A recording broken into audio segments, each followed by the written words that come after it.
Hi friends, welcome back to Veera's garden. இன்றைக்கி நம்மளோட மாடி தோட்டத்தில் என்ன பார்க்க போகிறோம்னா எம்சாண்டோட ரிசல்ட்டை தான் நம்ம பார்க்க போகிறோம். நிறைய பேர் கேட்டிருந்தீங்க எம்சாண்டில் அடினியம் விதைகளை விதைக்க முடியாதான்னு சொல்லிட்டு. ஏன்னா நம்ம எப்போயுமே ஆற்று மணலில் போடுவோம், இல்லைனா கோகோபீட்டில் போட்டு நம்ம வளர்க்குவோம். ஆனால் எம்சாண்டில் ட்ரை பண்ணதில்லை. நிறைய பேர் கேட்டனால நம்ம எம்சாண்டில் ட்ரை பண்ணியிருந்தோம். அதோட வளர்ச்சிக்கான வீடியோ நம்ம செப்பரேட்டாக போட்டிருந்தோம். அதோட டெய்லி அப்டேட்ஸ் அது எப்படி வளருதுன்னு சொல்லிட்டு நம்ம போட்டிருந்தோம். அந்த சமயத்தில் நல்லா வளர்ந்தது. ஒரு 2 மந்த்ஸ்க்கு அப்புறமா நம்ம அதே எம்சாண்ட் கூடவே பார்த்திங்கன்னா கார்டன் சாயிலோடு நம்ம ரீபாட் பண்ணியிருந்தோம். ஆனால் அதோட ரிசல்ட் நான் எதிர்பார்க்கவே இல்லை, இந்த மாதிரி வரும்னு சொல்லிட்டு. ஏன்னா எம்சாண்டில் பார்த்திங்கன்னா விதைகளே வராத மாதிரி தான் இருக்கும்னு சொல்லிட்டு தான் இருந்தேன். ஆனால் நல்லாவே வந்தது. ஆனால் அதை ரீபாட் பண்ணதுக்கப்புறமா பார்த்திங்கன்னா அதோடய வளர்ச்சி சுத்தமாக இல்லவே இல்லை. இதுதான் அதோட ரிசல்ட் பாருங்கள். நம்ம ரீபாட் பண்ணி வச்சுருந்தோம்.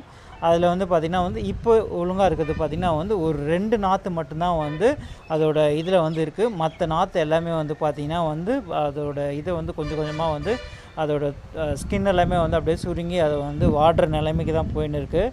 இதை நம்ம இப்போயே நான் ரீபாட் பண்ணணுன்னு சொல்லிட்டு தான் இது பண்ணேன். பாருங்கள், ஒரு நாற்று அப்படியே சாஞ்சிட்டு இருக்குது. இன்னும் 2 நாற்று பார்த்திங்கன்னா அது அப்படியே சுருங்கிடுச்சு. இது என்னென்னா இந்த எம்சாண்ட் போக போக இறுக்கமாயிடும். தண்ணி ஊற்றும் போது பார்த்திங்கன்னா தண்ணி அப்படியே ரொம்ப சொதன்னு இருக்கும். தண்ணி இறங்குறது கொஞ்சம் லேட்டாக தான் ஆகும்.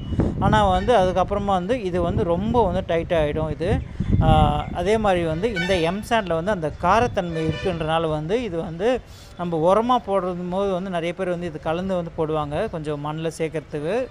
ஆனால் இதிலே வைக்கிறது சுத்தமாக அடினியமுக்கு இது ஒரு கோட்டே ஆகலை. ஸோ எம்சாண்டை நம்ம அடினியமுக்கு தவிர்த்துறது நல்லது தான். இதில் இருக்கிற நாற்று எல்லாத்தையுமே நான் தனியாக எடுத்து நம்ம நார்மலான மண்கலையில் வச்சு ஆற்று மணல் கார்டன் சைடில் வைக்கும்போது பார்த்திங்கன்னா நல்லாவே இருக்குது. பாருங்கள், நல்லா பசுமையாக இருக்குது. இது கூடவே பார்த்திங்கன்னா நான் ஒரு சில நாற்று எல்லாமே கூட நட்டு வச்சுருந்தேன். பாருங்கள், மொத்தமாக எல்லாருமே பார்த்திங்கன்னா நல்லா பசுமையாக இருக்கிறாங்க. நம்ம அந்த எம்சாண்ட்லேருந்து ஒரு சில எல்லாமே நாற்று எல்லாமே கொஞ்சம் வாடுற நிலைமையில் இருந்த நாற்றுலாம் கூட நம்ம காப்பாற்றிட்டோம். நம்ம இதுக்கு மேலே ஆற்று மணல் அதை நம்ம பயன்படுத்தலாம் அடினமுக்கு.